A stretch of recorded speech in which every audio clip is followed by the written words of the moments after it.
apakah diperbolehkan orang yang berkurban memakan daging kurban?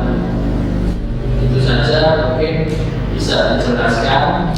Pak Ustaz, silakan untuk menjelaskannya. Waktu dan tempat kita berada.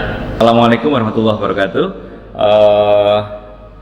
Mas Dika, pertanyaan ini memang sering diajukan karena memang korban itu tidak semua pekorban boleh makan. Contoh kalau itu nadar kan nggak boleh. Maka karena ini korban Idul Adha itu sunnah namanya, maka akan saya berikan jawaban beberapa hal yang berkait dengan ayat nanti yang insya Allah juga hadis akan kita sampaikan. Begini, bahwa orang yang berkorban atau sahibul korban itu justru dianjurkan untuk makan sebagian dagingnya, ya, justru dianjurkan untuk makan sebagian daging kurbannya. Kemudian sisanya disediakan, ya, sisanya disedekahkan, dihadiahkan, jadi bisa dimakan, disedekahkan, dihadiahkan. Artinya apa? Kalau begitu diponto oleh istilahnya diponto itu, sebagian untuk dimakan sendiri boleh bersama keluarganya, kemudian kepada tetangga, teman-teman yang miskin maka namanya sodako, kemudian kepada teman, tetangga yang mampu itu sebagai hadiah. Nah, berkait dengan justru dianjurkan makan itu kan Allah SWT itu berfirman di dalam surah Al-Hajj, ya, surah Al-Hajj ayat yang ke-28 ya.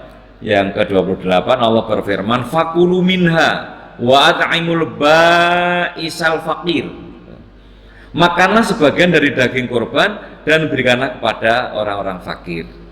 Nah, ini dasar yang perlu untuk kita jadikan sebagai pokok pemahaman bahwa orang yang berkorban itu boleh makan. Ini memang ada pengalaman dulu ya, ada pengalaman di Masjid Ar-Rahman beberapa tahun yang lalu.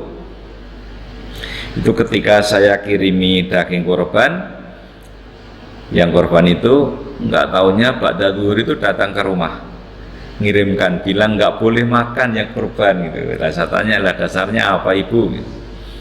Nah, kata mbah dulu nggak boleh. Terus saya jelaskan dengan ayat itu, alhamdulillah. Jadi bisa justru dianjurkan makan. Imam Al-Qurtubi ya di dalam menafsirkan ayat supaya makan tadi itu menyebutkan bahwa orang yang berkorban disunahkan, malah disunahkan dan dianjurkan untuk makan sebagian daging hewan korbannya. Menurut pendapat kebanyakan ulama itu ayat ini adalah bentuk perintah yang bermakna anjuran. Maka dianjurkan kepada seseorang yang berkorban untuk memakan daging dari sembelian hewan korban yang telah dikorbankan itu. Nah, ada satu contoh dalam sebuah riwayat Nabi SAW itu kan kalau Idul Fitri beliau itu tidak keluar untuk sholat sebelum beliau makan. Kemudian kalau Idul Adha beliau itu lebih berpagi-pagi keluar untuk sholat Id.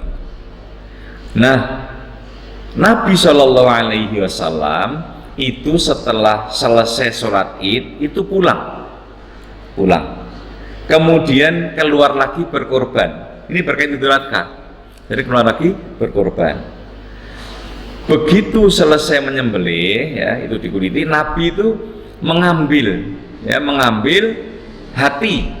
Jadi Nabi ternyata mengambil hati untuk dimakan. Jangan kemudian diartikan langsung dimakan ya, tapi Nabi ternyata suka dengan daging hati itu. Dibawa pulang, kemudian dimasak, kemudian beliau makan dari hati itu. Ini hadis riwayat Imam Al-Baihaqi. Nah, artinya kepada ibu-ibu, bapak-bapak yang berkorban, monggo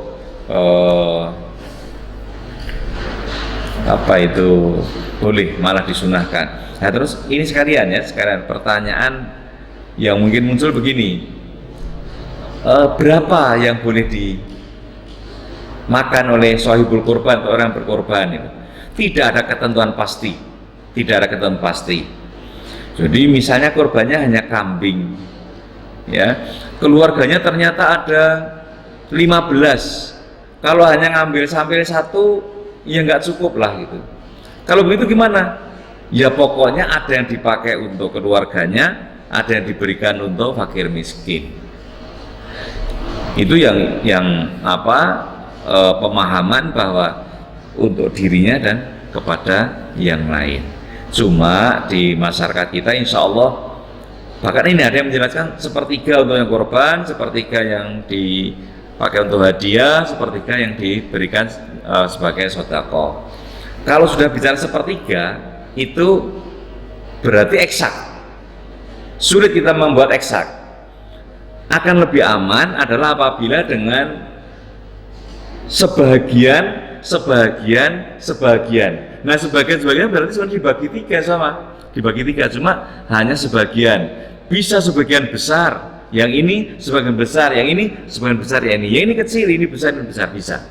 Artinya intinya dari pertanyaan tadi adalah shahibul korban itu boleh, kemudian seberapa tidak ditentukan. Kalau mau saya lebih suka igo, ya boleh aja ngambil igo. Saya juga suka yang daging paha, boleh. Saya juga suka hati, ambil aja. Mengambil igo, mengambil daging paha, mengambil daging hati, mengambil lagi, masih ngambil khas dalam, ya boleh, nggak apa-apa. Jadi menyenangkan kepada umat ini Nabi itu, mana yang mau diambil juga boleh. Yang jelas jangan kok terus yo dianjurkan gini aja terus jupue sing digawe dhewe luwih akeh, sing itu mung sithik gitu, enggak. Tapi insyaallah kita enggak seperti itu. Begitu Mas Dika ya. Saya mungkin penjenengan akan menyampaikan sesuatu, monggo. Baik, terima kasih atas penjelasannya. Mungkin nanti bisa menjadi panduan berikutnya ketika kita akan mulai berkorban, kita bisa menyesuaikan sesuai dengan apa yang disyariatkan, diberikan dan dicontohkan oleh Nabi Muhammad SAW. Amin. Terima kasih waktunya. Assalamualaikum warahmatullahi wabarakatuh. Waalaikumsalam warahmatullahi wabarakatuh.